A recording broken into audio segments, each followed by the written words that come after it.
Alright folks, we're here to do some more research. Let's have a look on the Caterium. We are looking for the supercomputer. 3 seconds. Perfect, that's done. Now that has unlocked building supercomputers, and also another reward research is a geothermal, and that's what we're going to go for next. But in the the parts menu, you've got supercomputers now available, and it takes a couple of different resources to make. So we're going to go away and set up that whole production line, and I'll show you how all that was configured, and we'll go from there.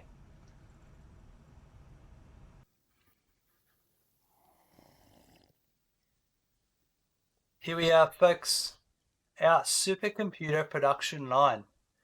What I decided to do, because supercomputers require quick wire, mainly quick wire and copper, the only extra ingredient that isn't located at this location is computers and plastic, so I'm bringing them in. We have a remote facility for making supercomputers. So this is that location of the Caterium node we found early on in the game, and we had a temporary setup, and we haven't done much with it since we started. There's 2 impure copper nodes here that provides just the right amount of copper we need, and then we built a central building that joins the 2 of them. So let's go and have a look at what we've got going on. I'll go through the maths for it all afterwards. We'll just give you an overview of how this is all set up.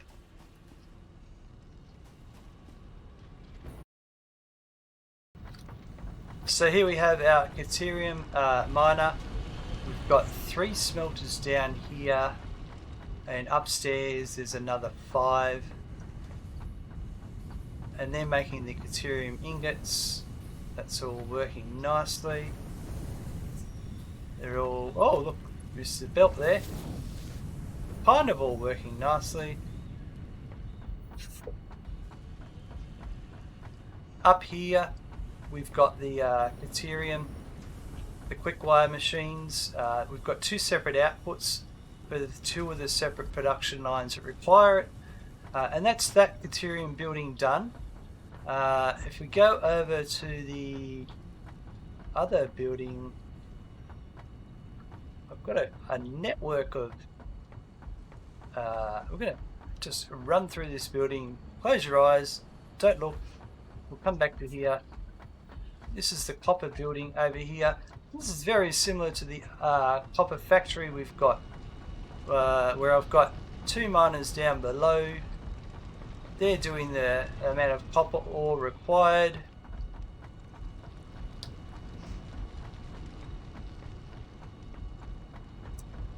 And here is the copper ingots being created. They are then going up,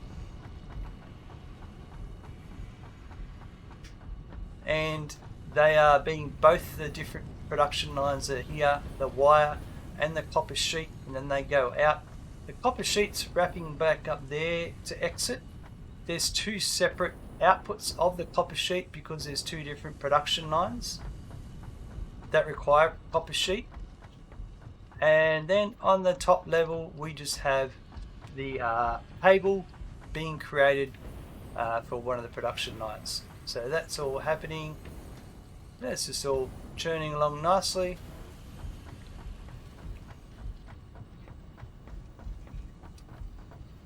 And now let's go and check the actual other parts required for the production line.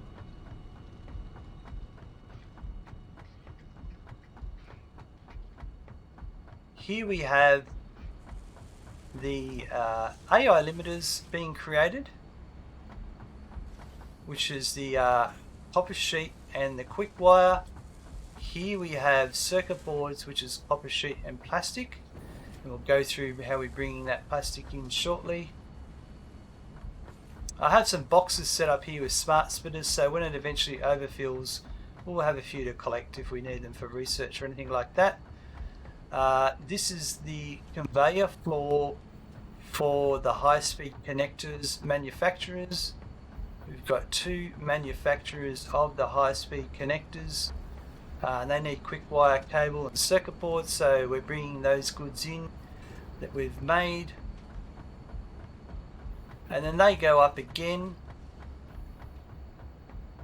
There is another conveyor level for the manufacturer for the supercomputers, and we're just making one machine of supercomputers, which is computers, and we'll go through how we're bringing those over here. AI limiters, high-speed connectors, and plastic.